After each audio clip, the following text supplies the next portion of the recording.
தர்ம போராளியும் தேசிய செயலருமான அண்ணன் கெச் ராஜா அவர்கள் இப்போது கண்டன உரை ஆற்றுவார்கள்.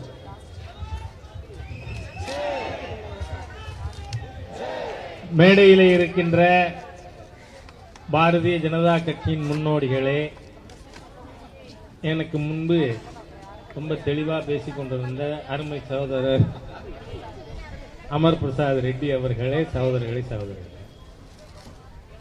இன்றைய தினம் திராவிட முன்னேற்ற கழகத்தின் ஆணிவேரை பதம் பார்ப்பதற்காக இங்கே நாம கூடியிருக்கோம். இதுல 2 பேர் எப்படி அவுட் ஆஃப் தி வே போய் கோபாலபுரம் குடும்பத்தை திராவிட முன்னேற்ற கழகத்தின் நம்பர் 1 ஃபேமிலியை பாதுகாக்கிறதுக்காக முயற்சி பண்ணி கொண்டிருக்கிறார்கள். ஒன்னு எங்கூருக்காரர் சட்ட அமைச்சரா, அவருக்கு சட்டம் தெரியுமான்னு எனக்கு தெரியல. இந்த ஜாஃபர் சாதிக், நீங்க நான் ஏற்கனவே சொல்லி இருக்கேன், இந்த 2 ஜாஃபரும் தான் திராவிட முன்னேற்ற கழகத்தின் சவப்பெட்டியில் அடிக்கப்படுகின்ற இறுதி ஆணிகள். யாரு?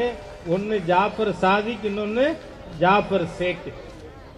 போலீஸுக்கு உள்ள இருந்த கிரிமினல், வெளியில இருந்து பண்ணி கொண்டிருக்கிற கிரிமினல். இங்க எல்லாரும் என்ன சொல்றாங்க? யாரோ வில்சனா, அது வில்சன்னா வில் டாக்டரா தெரியாது எனக்கு.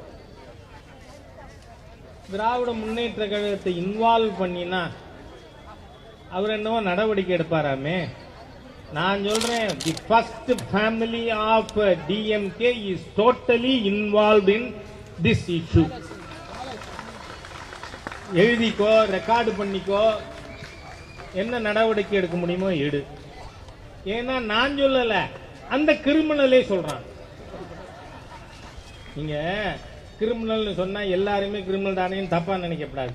நான் இப்ப சொல்ற கிரிமினல் ஜாஃபர் சாதி. அவன் நேற்று என்ன சொல்லி இருக்கான்? நான் வண்டியில திமுக கொடியை கட்டிக்கிடுவேன். நீங்க இப்ப தமிழ்நாடு போலீஸ் இங்க எல்லாரும் இருக்காங்க, எல்லாரையும் விட நம்ம ஐயா டிஜிபி இருக்கார். ஏன்னா ஐயான்னு சொன்னாதான் அவங்களுக்கு புரியும். நீங்க இப்ப ஏட்ட ஐயா கிட்ட இன்ஸ்பெக்டர் பேசினா ஏட்ட ஐயா எப்படி ரியாக்ட் பண்ணுவார்? ஐயா ஐயா ஐயா ஐயா, அவ்வளவுதான் கம்யூனிகேஷனே. அதனால நம்ம டிஜிபி ஐயாவுக்கும் ஒரு கேள்வி இருக்கு, எங்க ஊர் ரகுபதி அண்ணனுக்கும் ஒரு கேள்வி இருக்கு. திராவிட முன்னேற்ற கழகம் இதுல இன்வால்வ்டா இல்லையா? இப்போ முதல்ல இந்த ஜாஃபர் சாதிக்கு கஞ்சா திருடம், அப்புறம் வீடியோ திருடம் இல்லையா? வீடியோ பைரசி, போலி வீடியோக்கள் ரெக்கார்டு பண்ணி விற்கிறது அவன் வேலை. ஆனா இந்த கஞ்சா திருடம், வீடியோ திருடன்ட்ட இப்ப இருக்கிற சொத்து எவ்வளவுன்னு என்சிபி அதிகாரி சொல்லி இருக்கார். 5200 கோடி. இந்த 5200 கோடிங்கிறது இந்த 17 வருஷத்துக்குள்ள. அதனால ஸ்டாலின் ரொம்ப மதிக்கிறார். இப்ப நம்மள மிஞ்சினவனா இருக்கானே அப்படின்னு. இவ்வளவு பணம் அவன் எதுல சம்பாதிச்சிருக்கான்?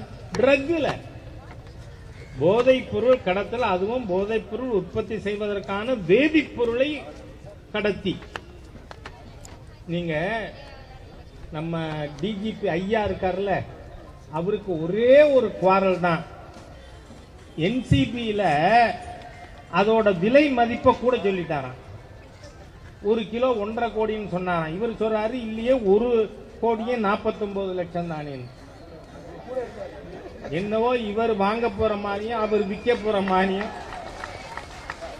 ஏயா 3500 கிலோ கடத்திருக்கானா அது உண்மையா இல்லையா பதில் சொல்லணும் ஒரு டிஜிபி. அதை விட்டு விலைய கூட சொல்லிட்டாரு. இது என்ன மாடு பேரமா பண்ணிட்டு இருக்கோம்? இல்ல அவர் டிஜிபி வாங்க போறாரா, என்சிபியில விற்கிறாங்களா? இல்ல, அதோட மதிப்பு சொல்லி இருக்கார், அதுல என்சிபியில கூட சொல்லிட்டாங்க. நீங்க இவன் பிறவி குற்றவாளி, ஹிஸ்டரி ஷீட்டட் ரவுடி. யாரு? இந்த ஜாஃபர் சீக்கு. அப்புறம் ஜாஃபர் சேட்டுக்கு அப்புறம் வரலாம். அது நிறைய கேசட் நம்ம மாநில தலைவரே ரிலீஸ் பண்ணியிருக்காரு. ஏற்கனவே ஒரு 5-6 வருஷம் முன்னாடி தூத்துக்குடி எம்பியோட ஜாஃபர் சேட்டு பேசின கேசட்லாம் நானே கேட்டிருக்கேன். நல்ல வேளை இவனை டிஜிபி ஆக்கணும்னு சில பேர் முயற்சி பண்ணா ஒரு புண்ணியமா அந்த எடுத்துக்கிட்டான். யார? இந்த ஜாஃபர் சேட்டை. நீங்க இவன் 2006 இருந்து கஞ்சா கடத்தல், 2013 புழல் சிறையில இருந்தவன் இவன். அப்போ ஸ்டாலினுக்கு தெரிஞ்சிருக்கணுமா இல்லையா? அப்ப நீங்க தானே ஆட்சி 14 வரை.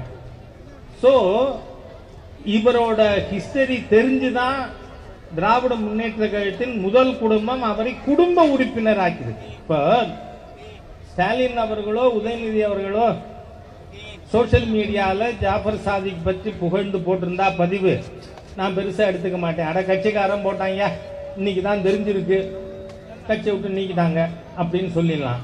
உங்கள் வீட்டு பெண்கள் பதிவு போடுறாங்களே எப்படி? இப்ப ஒண்ணு இல்ல, மங்கை பட ப்ரொடியூசர் யாருன்னு பார்த்து அவங்கள இடி வந்து கைது பண்ணா போதும். ஏன்னா என்சிபில கைது பண்ண முடியாது.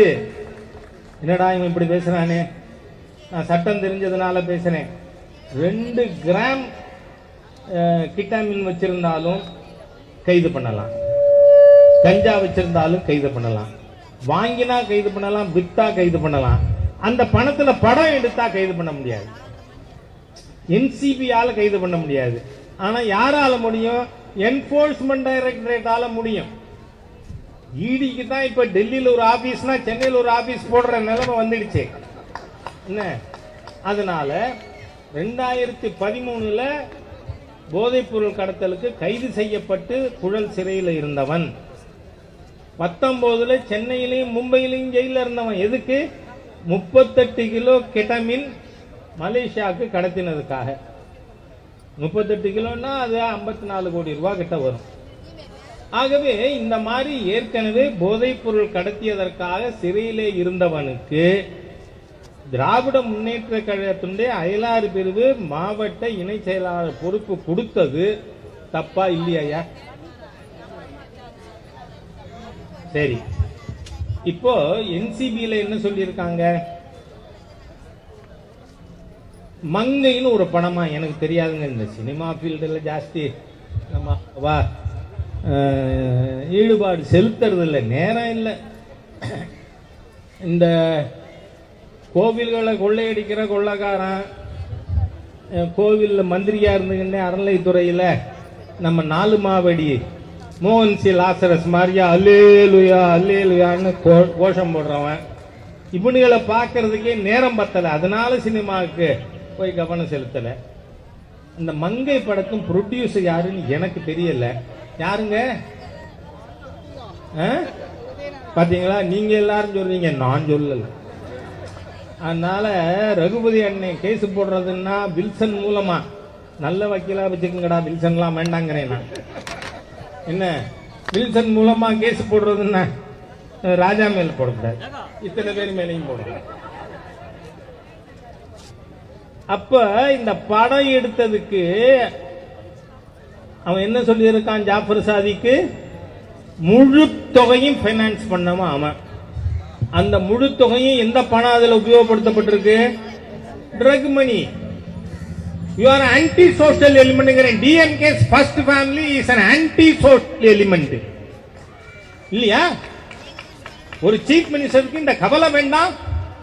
உங்க அப்பன் தான் தமிழனை குடிக்க வச்சு தமிழ் குடி கெடுத்த நபர் மு. கருணாநிதி. 1970 ஆகஸ்ட் 31 குடிக்காத தமிழனை